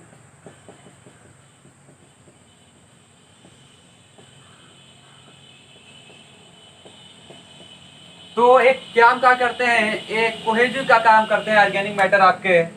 तो कोहेजिव मतलब चिपकना होता है। जब चिपकाने का काम करेंगे तो जो सॉइल पार्टिकल होंगे आपस में चिपक जाएंगे और जब चिपक जाएंगे तो जब इसको लिक्विड मीडियम में गिराएंगे हम लोग तो आपके फ्लास्क के रूप में गिरेंगे। और जैसा कि स्टोक्स ने बताया था कि जो पार्टिकल्स होने चाहिए वो फ्लास्क के रूप में नहीं गिरने चाहिए।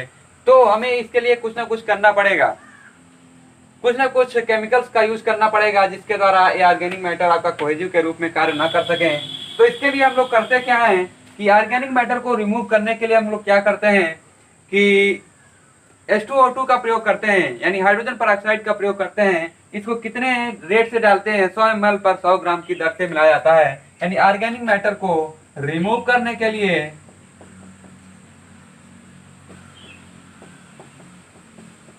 हम लोग किसका प्रयोग करते हैं? H2O2 का 100 ml पर 100 ग्राम की दर से इसका यूज करते हैं। यानी ऑर्गेनिक मैटर को रिमूव करने के लिए H2O2 का प्रयोग 100 ml पर 100 ग्राम की दर से किया जाता है। और कैल्शियम कंपाउंड को रिमूव करने के लिए हम लोग 0.2 नॉर्मेलिटी का HCl 100 ml पर 100 ग्राम की दर से मिलाते हैं। यानी कैल्शियम कंपाउंड को रिमूव करने के लिए 0.2 नॉर्मेलिटी का HCl 100 ml पर 100 ग्राम की दर से मिलाया जाता है।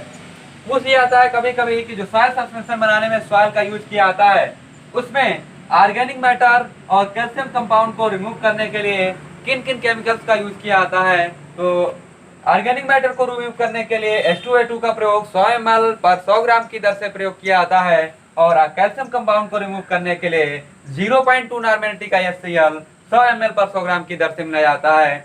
और सॉइल को फर्दर डिस्पर्स करने के लिए, फर्दर डिस्पर्स करने का मतलब पूरी तरीके से अलग अलग रखने के लिए, डिस्पर्स मतलब होता है अलग अलग।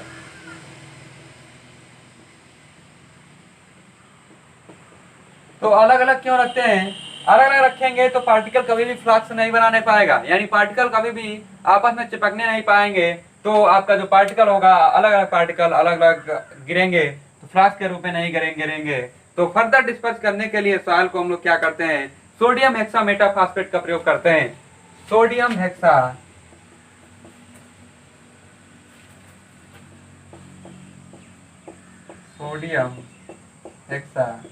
मेटाफॉस्फेट, इसको हम लोग इंग्लिश में कैलगन भी कहते हैं। सोडियम हेक्सा मेटाफॉस्फेट का यूज किया जाता है, इसको हम लोग कैलगन भी कहते हैं। तथा सोडियम कार्बोनेट भी मिलाया जाता है, यानी Na2CO3 का यूज किया जाता है।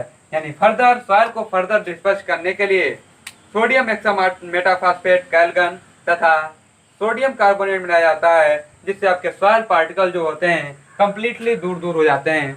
फिर से सुन लीजिएगा, फर्दर डिस्पर्स करने के लिए सॉइल को सोडियम हेक्सा मेटाफॉस्फेट, कैलगन तथा Na2CO3 को मिलाया जाता है, जिससे सॉइल पार्टिकल जो आपके होते हैं वो कंप्लीटली दूर दूर हो जाते हैं। कभी कभी जो सोडियम हेक्सा मेटाफॉस्फेट है उसके स्थान पर आपका सोडियम ऑक्सलेट का भी यूज किया जाता है। यानी फर्दर डिस्पर्स करने के लिए सॉइल को फर्दर डिस्पर्स करने के लिए आपका सोडियम ऑक्सलेट का भी यूज किया जाता है।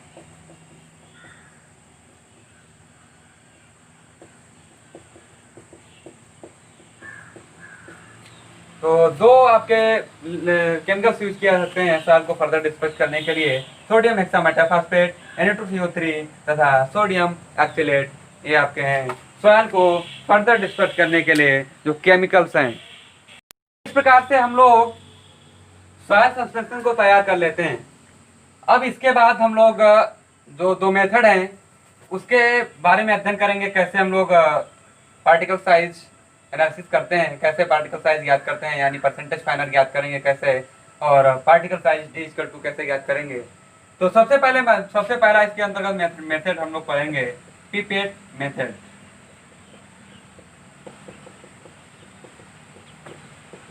जो सबसे पहला मेथड है आपका, वो आपका पिपेट मेथड है। तो कैसे किया था पिपेट मेथड? तो ध्यान दीजिएगा, जैसा कि हम लोग एक जार का इस्तेमाल करेंगे, मान लीजिए सॉइल सस्पेंशन है आपका। पिपेट मेथड में नाम में आया है पिपेट, तो आपका पिपेट होता है, इसमें 10 ml कैपेसिटी का आपका पिपेट होता है। पिपेट का आकार आपका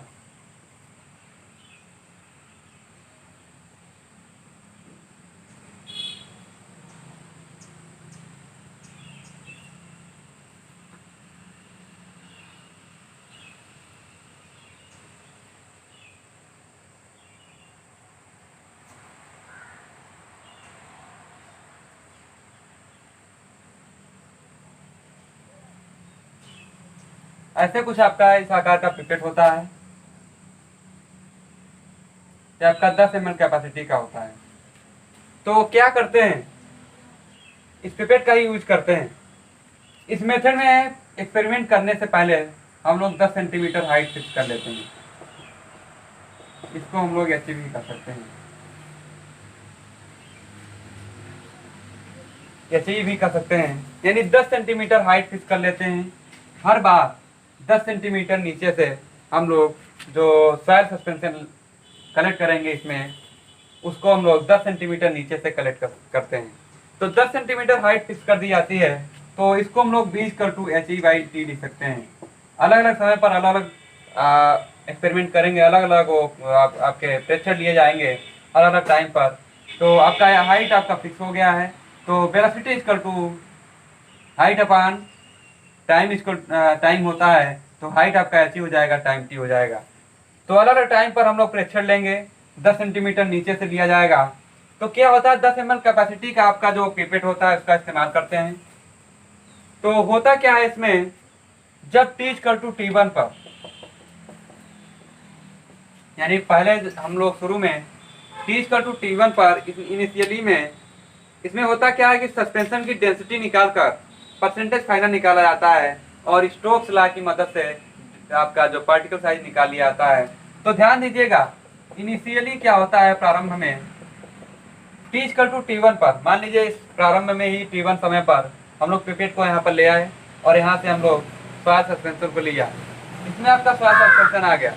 तो होता क्या है कि जब t इक्वल टू T1 पर इनिशियली में जब हम लोग यहाँ से सॉइल सस्पेंशन लेंगे, तो इसमें जो सॉइल सॉलिड का वेट होगा वो ज़्यादा होगा। क्यों होगा, इनिशियली में जो सॉइल सॉलिड होंगे वो ऊपर ही तैरते रहेंगे, कुछ देर बाद जब आपके नीचे बैठते चले जाएंगे, जैसा कि मैंने स्टोक्स लॉ में बताया था। शुरू में ही नहीं बढ़ जाएंगे, तो शुरू में कुछ सॉइल सॉलिड का जो वेट आएगा इसमें ज़्यादा आएगा। जब t इक्वल टू T2 पर देखेंगे, तो कुछ समय बाद ही देखेंगे T1 के बाद, तो T2 समय में जो आपके कुछ पार्टिकल होंगे नीचे बैठते चले जाएंगे, यानी नीचे बैठ जाएंगे, तब सॉइल सॉलिड का वेट आपका कुछ कम आएगा। जब t इक्वल टू T3 पर देखेंगे, तब सॉइल सॉलिड का कुछ कम होता जाएगा, सॉइल सॉलिड का वेट कम होता जाएगा। इसी प्रकार से आपका सॉइल सॉलिड जो होंगे वो नीचे बैठते चले जाएंगे। तो जो परसेंटेज फाइनल निकालने का इसका फार्मूला होता है वो आपका होता है MD/BD माइनस M/B अपान कैपिटल MD/B। तो परसेंटेज फाइनल निकालने का जो फार्मूला होता है वो आपका होता है MD/BD माइनस M/B अपान कैपिटल MD अपान B। तो MD क्या होता है, ध्यान दीजिएगा, स्मॉल MD क्या होता है, ड्राई वेट और mass of solid collected in pipette. जैसा कि मैंने बताया था 10 ml कैपेसिटी का आपका जो पिपेट होता है वो होता है। तो MD आपका है ड्राई वेट और mass of soil collected in pipette. जो पिपेट में आपका सॉयल सस्पेंशन आएगा, इस सॉयल सस्पेंशन में हम लोग सुखाकर सॉयल का वेट कर लेंगे, वही आपका जो वेट होगा वो आपका होगा पिपेट में कलेक्टेड सॉयल का weight equal to MD। BD क्या होता है, volume of suspension collected in pipette, यानी पीपेट में जो कलेक्टेड सस्पेंशन है उसका वॉल्यूम ही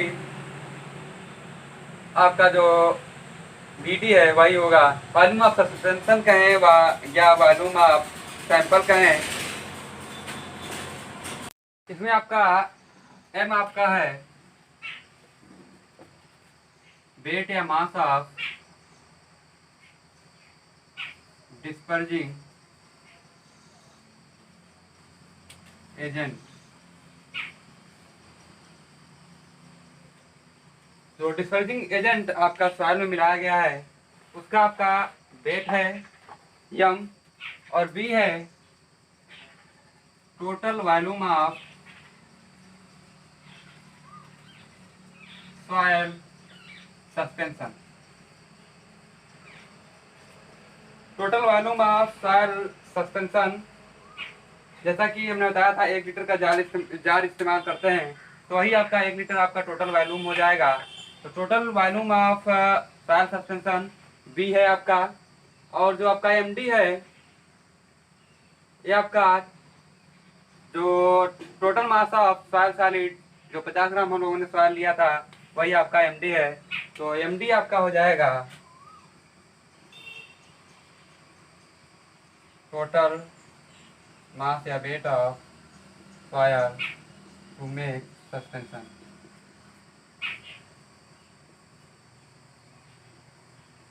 यानी सॉइल सस्पेंशन बनाने के लिए या सैंपल बनाने के लिए जो आपका सॉइल लिया गया है उसका वेट ही आपका जो एमडी है वही होगा। इस प्रकार से हम लोग परसेंटेज फाइनल निकाल लेंगे, MD by B D minus M by B upon capital MD by B, जहाँ एमडी है ड्राई वेट और mass of soil collected in pipette, और बीडी है आपका volume of soil suspension collected in pipette, और जो एम है weight of डिस्पर्जिंग agent, जो आपका सॉइल में डिस्पर्जिंग एजेंट किया आता है उसका वेट है आपका एम, और कैपिटल बी वही आपका total volume of soil suspension या सॉइल सिंपल, एमडी है total mass of soil to make suspension या सस्पेंशन बनाने के लिए जो आपका सॉइल लिया गया था 50 ग्राम, वही आपका एमडी है।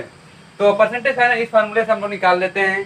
इससे आपका पता चल जाएगा कि कितने परसेंट पार्टिकल किस साइज से आपके छोटे हैं या किस साइज से बड़े हैं। और मैंने बताया था कि पार्टिकल साइज जो मैंने सूत्र बताया था b equal to gamma S minus gamma डब्ल्यू into d square by 18 mu, वहाँ से डी निकालेंगे तो आपका आएगा under root 18 mu into v by gamma S minus gamma डब्ल्यू, क्योंकि बी इक्वल टू था d square into gamma S minus gamma W upon 18 mu, d का स्क्वायर हटाएंगे रूट लग जाएगा।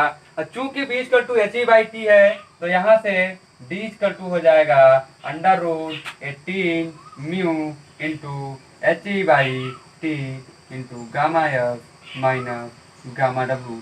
तो इस फार्मूले से हम लोग पार्टिकल की साइज यानी डी निकाल लेंगे। ये आपका था पिपेट मेथड, दूसरा है आपका हाइड्रोमीटर मेथड।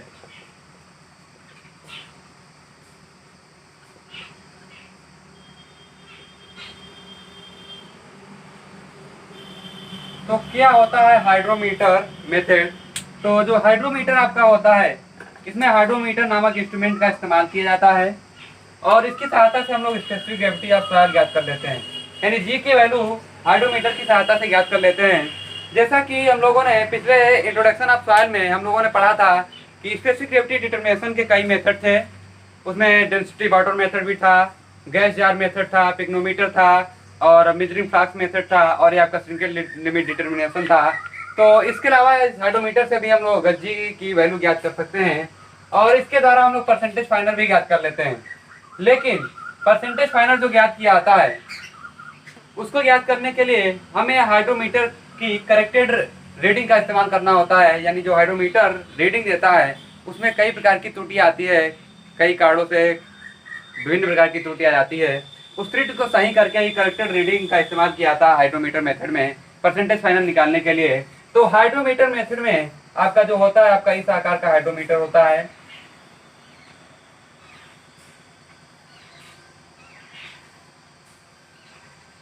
नीचे आपकी ये मरकरी लगी होती है। मरकरी क्यों लगी होती है? क्योंकि जो आपका इसको जब सॉइल सस्पेंशन या सॉइल सैंपल में डालते हैं तो टेढ़ा ना होने पाए, इसके लिए आपकी ये मरकरी लगी होती है, मरकरी भरी होती है, क्योंकि मरकरी जानते होंगे भारी होती है और मरकरी भारी होगी तो आपका हाइड्रोमीटर सॉइल सस्पेंशन में जब डालेंगे तो टेढ़ा नहीं हो पाएगा। इसमें आपकी जो रीडिंग होती है वो ऊपर से नीचे की तरफ बढ़ती है। ये आपका 0 है, ये 5 है, ये 10 है, ये 15 है, 20 है, 25 है, इसी प्रकार से -5, -10, -20, -15, -20, -25, इसी प्रकार से आपकी रीडिंग बढ़ती है, यानी ऊपर से नीचे की तरफ इसमें रीडिंग बढ़ती है। तो कौन कौन से करेक्शन होते हैं वो किए जाते हैं इसमें? तो सबसे पहला आपका करेक्शन है मेनिस्कस करेक्शन। पहला जो करेक्शन किया जाता है आपका मेनिस्कस करेक्शन किया जाता है। तो कैसे क्यों करते हैं करेक्शन, क्या इसमें एक त्रुटि आती है? तो जो हम लोग सॉइल सस्पेंशन बनाते हैं, मान लीजिए आपका सॉइल सस्पेंशन है,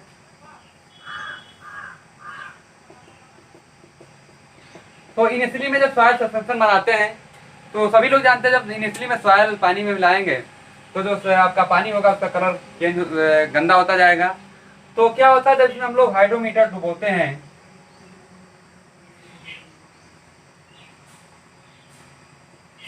ये मरकरी है जी, और ये आपकी रीडिंग है 25, 20, 15, 10, 5, 0, -5, -10, -15, -20, -25। तो ये जो रीडिंग है, जब इसको हम लोग सॉइल सस्पेंशन में डुबोते हैं तो क्या होता है, इनिशियली में जो सैंपल होता है उसका कलर मटमैला होता है। मटमैला होने के कारण ये आपका राइज कर जाता है। हाइड्रोमीटर की जो रॉड होती है उस पर आपका ये राइज कर जाता है। मान लीजिए इतना राइज कर गया, इस तरीके से राइज कर गया, तो एक्चुअल रीडिंग आनी चाहिए थे 20, लेकिन रीडिंग आ रही है 15। तो त्रुटि कितने की आई? 5। ध्यान से समझिएगा, जब इसको इनिशियली में हाइड्रोमीटर को डुबाते हैं तो जो आपका इसका कलर मटमैला होने के कारण थोड़ा सा राइज कर जाता है सस्पेंशन, तो जिसके कारण रीडिंग में त्रुटि हो जाती है। तो उदाहरण पर हम बता रहे हैं कि मान लीजिए रीडिंग आनी थी 20, आ रही है 15, तो एक्चुअल रीडिंग आपकी होनी चाहिए थी 20। तो एक्चुअल रीडिंग को हम लोग लिख रहे हैं RS से, यानी रीडिंग ऑफ हाइड्रोमीटर आनी चाहिए थी 20, आ रही है 15। तो 15 को हम लोग लिखेंगे रीडिंग ऑफ हाइड्रोमीटर डैश, यानी RS डैश से हम लोग डिनोट करते हैं इसको, जो रीडिंग आ रही है त्रुटि वाली रीडिंग, यानी त्रुटि वाली रीडिंग को हम लोग RS डैश से डिनोट करते हैं। कितने का आपका त्रुटि आ रहा है? 5 का आ रहा है, यानी 15 था, 5 की त्रुटि आ रही है। 5 में जोड़ना पड़ेगा कि घटाना पड़ेगा? तो 5 हमें जोड़ना पड़ेगा, यानी जो मेनिस्कस करेक्शन होगा इसको हम लोग सदैव हाइड्रोमीटर की रीडिंग में ऐड करेंगे, यानी करेक्टेड रीडिंग ऑफ हाइड्रोमीटर का फार्मूला बन जाएगा RS equal to RS dash plus CM, जहां CM equal to meniscus correction.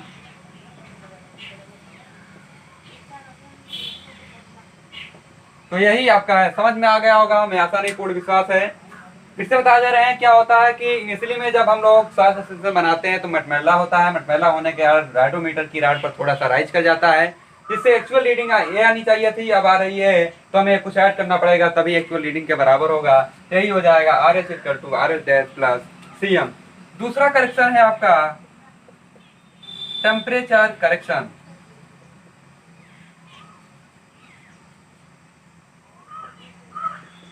तो देखिए क्या होता है टेम्परेचर करेक्शन में। सभी लोग जानते भी होंगे कि जब टेम्परेचर बढ़ाया जाता है तो जो लिक्विड होता है या सस्पेंशन होगा उसके जो पार्टिकल होंगे दूर दूर भागेंगे। हम ही लोग हैं, हम लोगों को जब टेम्परेचर बढ़ेगा तो हम लोग टेम्परेचर से दूर भागना चाहेंगे। जब धूप तेज होती है तो धूप से भी हम लोग भागने लगते हैं। तो यही प्रक्रिया इसमें भी होती है कि क्या होता है सॉइल सस्पेंशन में, जब टेम्परेचर बढ़ाते हैं तो उसके जो पार्टिकल होते हैं वो दूर दूर हटने लगते हैं। जब दूर दूर हटेंगे तो कोहेजन कम होगा, और दूर दूर हटने के कारण क्या होता है, डेंसिटी कम हो जाती है। तो जब डेंसिटी कम हो जाएगी तो कोई भी चीज़ आसानी से आपके अंदर चली जाएगी। जैसे आपका दलदल है और एक कड़ी सॉइल है, मान लीजिए आपकी दलदल है, एक कड़ी सॉइल है, तो जब दलदल में जाएंगे तो पैर जल्दी से धंस जाएगा, कड़ी सॉइल पर आसानी से नहीं धंसेगा, क्योंकि दलदल की जो डेंसिटी होती है वो कम होती है, यानी जो शेयरिंग स्ट्रेंथ होता है कम होता है, और इसका शेयरिंग स्ट्रेंथ ज़्यादा होता है और इसकी डेंसिटी भी ज़्यादा होती है। तो टेम्परेचर जब टेम्परेचर हम लोग बढ़ाएंगे तो क्या होगा, जो डेंसिटी होगी वो आपकी कम हो जाएगी। वाजिब सी बात है, जब टेम्परेचर बढ़ाएंगे तो डेंसिटी कम होगी, और डेंसिटी कम होगी तो हाइड्रोमीटर की रॉड आसानी से अंदर चली जाएगी, आसानी से डूब जाएगी। तो जैसे मान लीजिए टेम्परेचर बढ़ाने से पहले जब नॉर्मल टेम्परेचर था तो रीडिंग आपकी आ रही थी 20 ही मान लीजिए, चाहे कुछ भी मान लीजिए रीडिंग आपकी आ रही थी 15 जब नॉर्मल टेम्परेचर था। टेम्परेचर बढ़ा है, आपके पार्टिकल दूर दूर गए, कोहेजन कम हो गया, डेंसिटी कम हो गई, तो ये आपका जो हाइड्रोमीटर है थोड़ा और अंदर चला गया। तो मान लीजिए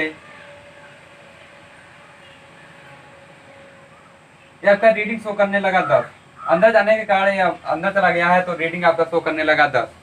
तो 10 शो करने लगा, आना चाहिए था आपका 15, शो करने लगा 10। तो जो त्रुटि वाली रीडिंग है उसको हम लोग RS डैश से डिनोट करते हैं।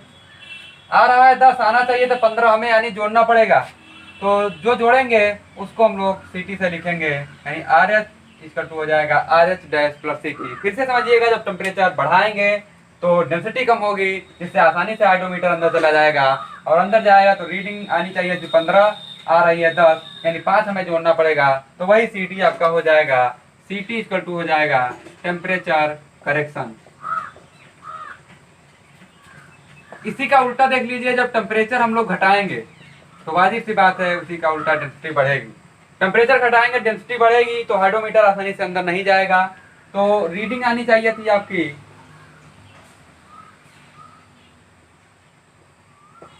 रीडिंग आनी चाहिए थी आपकी 10। मान लीजिए आपका 10 तक चला जाता नॉर्मल टेम्परेचर पर, टेम्परेचर घटा दिए, डेंसिटी बढ़ गई, आसानी से जा नहीं रहा है हाइड्रोमीटर अंदर, तो रीडिंग आ रही है 15। आनी चाहिए थी 10, आ रही है 15, यानी हमें 5 घटाना पड़ेगा। तो त्रुटि वाली रीडिंग है RH डैश, यानी घटाना पड़ेगा हमें, CT हो जाएगा। तो RH इक्वल टू हो जाएगा RH डैश माइनस CT, जहाँ CT है आपका टेम्परेचर करेक्शन। यदि समझ में आ रहा हो तो कमेंट सेक्शन में थम्स अप जरूर करिए, लाइक अवश्य कीजिए, और वीडियो अच्छी लग रही है तो कमेंट करना ना भूलें, लाइक भी करना ना भूलें, और चैनल को सब्सक्राइब भी करें, अवश्य करें, जिससे कोई भी वीडियो अपलोड हो तो नोटिफिकेशन आपके पास सबसे पहले पहुंचे। तो टेम्परेचर बढ़ाएंगे तो डेंसिटी आपकी घट जाएगी, जिससे हाइड्रोमीटर आसानी से अंदर चला जाएगा, उससे भी रीडिंग में त्रुटि आएगी, जिसको हम लोग इस फार्मूले से सही करेंगे। और जब टेम्परेचर घटाएंगे तो डेंसिटी बढ़ेगा, तो इस फार्मूले से हम लोग करेक्शन को सही करेंगे। टेम्परेचर घटाएंगे तो डेंसिटी बढ़ेगी, तो हाइड्रोमीटर आसानी से अंदर जाएगा नहीं। तो क्या होगा, रीडिंग आनी चाहिए थी 15, 10 आ रही है 15, आसानी से अंदर न जाने का, यानी 5 रीडिंग बढ़ाकर बता रहा है, तो 5 हमें घटाना पड़ेगा, यानी टेम्परेचर बढ़ाने पर CT आपका माइनस में हो जाएगा। करेक्शन है आपका डिस्पर्जिंग एजेंट करेक्शन। तीसरा है आपका डिस्पर्जिंग agent correction.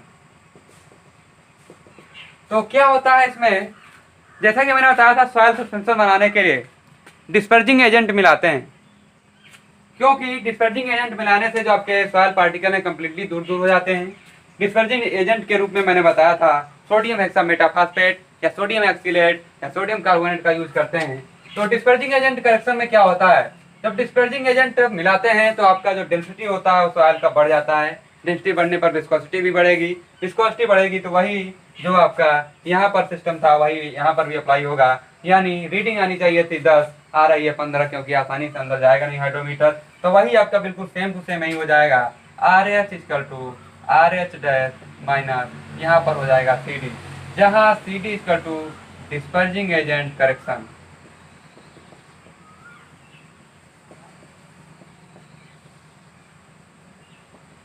Dispersing agent correction. तो ये तीनों फार्मूलों को एक ही में लिखा जाए तो RH इक्वल टू हो जाएगा RH डैश है, प्लस पहला था मेनिस्कस करेक्शन प्लस में, प्लस माइनस CT, यानी प्लस में भी है माइनस में भी है। जब टेम्परेचर बढ़ेगा तो आपका हो जाएगा प्लस में, और जब टेम्परेचर घटेगा तो हो जाएगा माइनस में। तो plus minus CT minus CD, यानी RH equal to RH dash plus CM plus minus CT और माइनस CD, यही आपका हो जाएगा करेक्टर रीडिंग ऑफ हाइड्रोमीटर का फार्मूला। आगे देखिए, यदि स्पेसिफिक ग्रेविटी निकालने का फार्मूला इससे क्या होता है, G इक्वल टू होता है 1 माइनस RH डैश बाई 100। ये आपका स्पेसिफिक ग्रेविटी निकालने का फार्मूला होता है G equal to 1 minus RH dash by 100। और परसेंटेज फाइनर इसकी मदद से निकालने का जो फार्मूला होता है वो आपका होता है G upon G minus 1 into B by W into RH by 10 into gamma W। Symbol सभी आप लोग जानते ही होंगे, G upon G minus 1 into B by W into RH by 10 into gamma W। G होता है आपका स्पेसिफिक ग्रेविटी ऑफ सॉइल,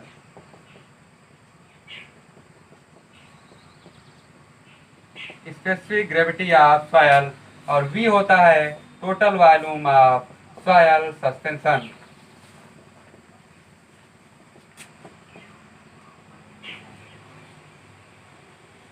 और RH reading of hydrometer, corrected reading of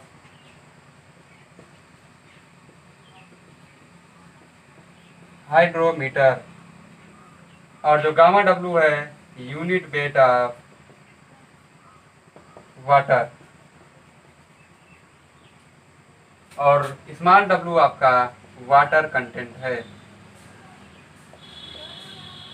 ये आपके सिंबल दिया, परसेंटेज फाइनल, तो परसेंटेज फाइनल को हम परसेंटेज n से डिनोट करते हैं। तो फार्मूला फिर से देख लीजिएगा, percentage final equal to G upon G minus one into B by W into R H by 10 into gamma W. इसके बाद है आपका जो स्टोक्स लॉ मैंने बताया था, उससे मैंने बताया था कि पार्टिकल की साइज याद करते हैं। तो पार्टिकल साइज का फार्मूला हो जाएगा डी इक्वल टू होता है under root 18 mu into B by gamma S minus gamma W, और जहाँ पर बी मैंने बताया था एच ई बाई टी के बराबर हो जाएगा। तो फार्मूला हो जाएगा gamma S minus gamma W. वहाँ पर हाइट तो फिक्स थी, यहाँ पर जो टिपिन मेथड हम लोगों ने पढ़ा था वहाँ पर एच ई आपका फिक्स था, यानी हाइट फिक्स थी। लेकिन यहाँ पर एच ई का क्या फार्मूला होगा, तो यहाँ पर एच ई का फार्मूला आपका हो जाएगा, सबसे पहले इसमें देख लेते हैं। फार्मूला होता है आपका H1 plus half H minus d h by a j. तो जो H1 है इसमें देख लीजिएगा क्या होता है। मान लीजिए आपका लिक्विड मीडियम था, ये लिक्विड मीडियम मान लीजिए था आपका। तो H1 कहाँ से कहाँ तक होता है, इसमें आपका होता है, ये आपकी पूरी HI होती है, यहाँ से यहाँ तक जो लेकर ये पूरी HI होती है, और यहाँ से जो आपका होता है ये आपका H1 होता है, और जो ये इतना आपका होता है यहाँ से यहाँ तक ये आपका H होता है। तो ये आपका H/2 हो जाएगा। ध्यान से देख लीजिएगा, ये HI आपकी यहाँ से यहाँ तक होती है, ये हाइड्रोमीटर का बल्ब है आपका जहाँ पर नीचे मरकरी लगी होती है, और H1 यहाँ से यहाँ तक होता है, और यहाँ से यहाँ तक लेकर स्मॉल h होता है, इसका आधा हो जाएगा H/2।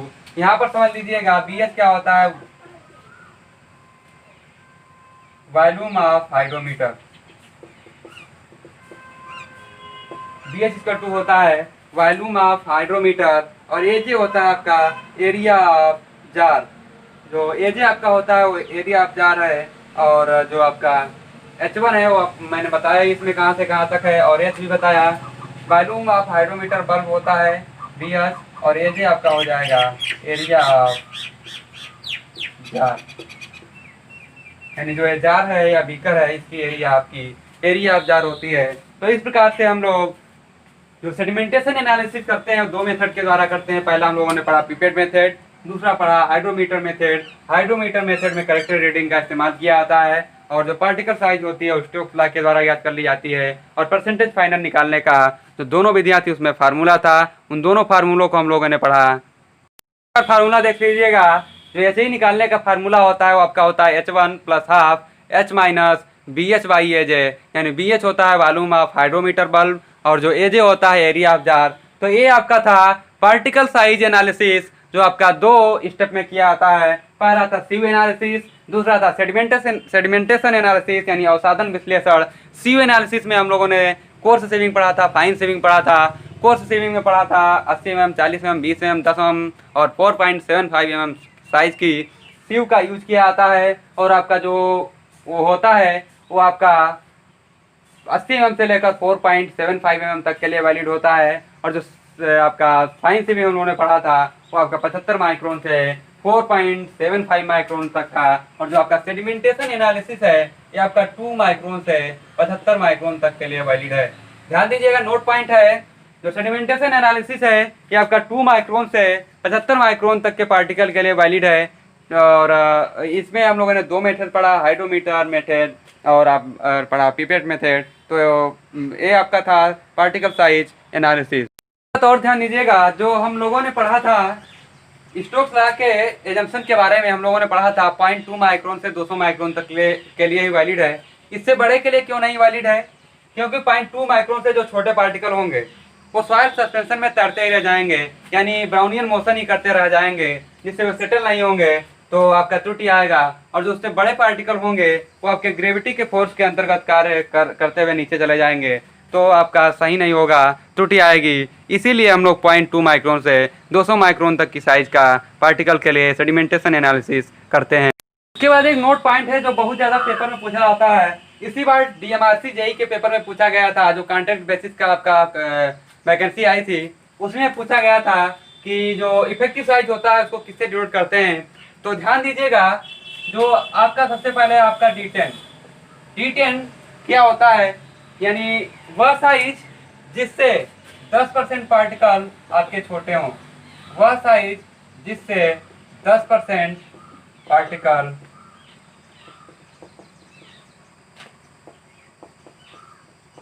छोटे हों, यानी वह साइज जिससे 10% पार्टिकल छोटे होंगे तो आपकी D10 कहलाएगी। और जब 10% छोटे होंगे तो यानी 90% उस साइज से बड़े होंगे। यानी यह भी परिभाषा हो सकती है कि वह साइज जिससे 90% पार्टिकल बड़े हों, इसी को इफेक्टिव साइज कहा जाता है। इस बार DMRC जेई के का जो कॉन्ट्रैक्ट बेसिक की वैकेंसी निकली थी उसमें क्वेश्चन पूछा गया था कि इफेक्टिव साइज को क्या कहते हैं, तो उसको D10 कहते हैं। उसके बाद है आपका D30, यानी वह साइज जिससे 30% पार्टिकल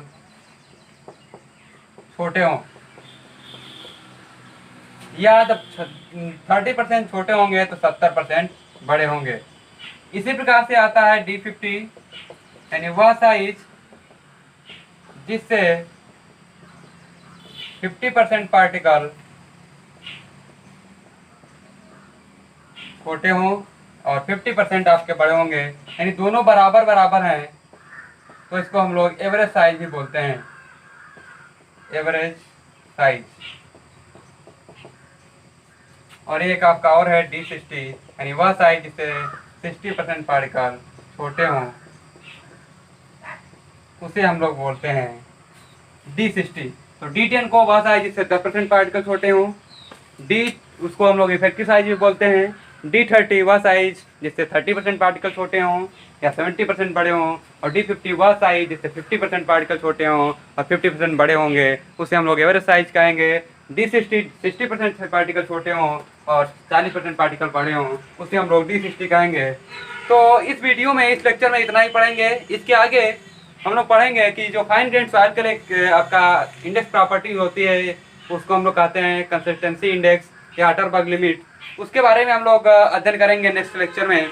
इसमें हम लोगों ने जो आपका था कोर्स ग्रेड सॉइल की जो इंडेक्स प्रॉपर्टी थी पार्टिकल साइज, और आपका था पार्टिकल साइज के अलावा आपका था इंडेक्स प्रॉपर्टी या डेंसिटी इंडेक्स या रिलेटिव डेंसिटी। ये आपके दो प्रॉपर्टी थी कोर्स ग्रेड सॉइल की। पहली थी आपकी रिलेटिव डेंसिटी या डेंसिटी इंडेक्स, और दूसरी थी पार्टिकल साइज। उसके बारे में हम लोगों ने अध्ययन किया, और ये कुछ टर्म थे इसके बारे में अध्ययन किया। इसके आगे हम लोग नेक्स्ट लेक्चर में अध्ययन करेंगे फाइन ग्रेड सॉइल की इंडेक्स प्रॉपर्टीज, कंसिस्टेंसी इंडेक्स या अटरबर्ग लिमिट के बारे में। तो आज के लिए इतना ही। Thank you class. और यदि वीडियो अच्छी लग रही हो तो ज़्यादा से ज़्यादा शेयर करें जिससे सभी बच्चों के पास पहुंच सके। तो lot of thanks for watching. यदि वीडियो अच्छी लग रही हो तो लाइक शेयर सब्सक्राइब करना ना भूलें।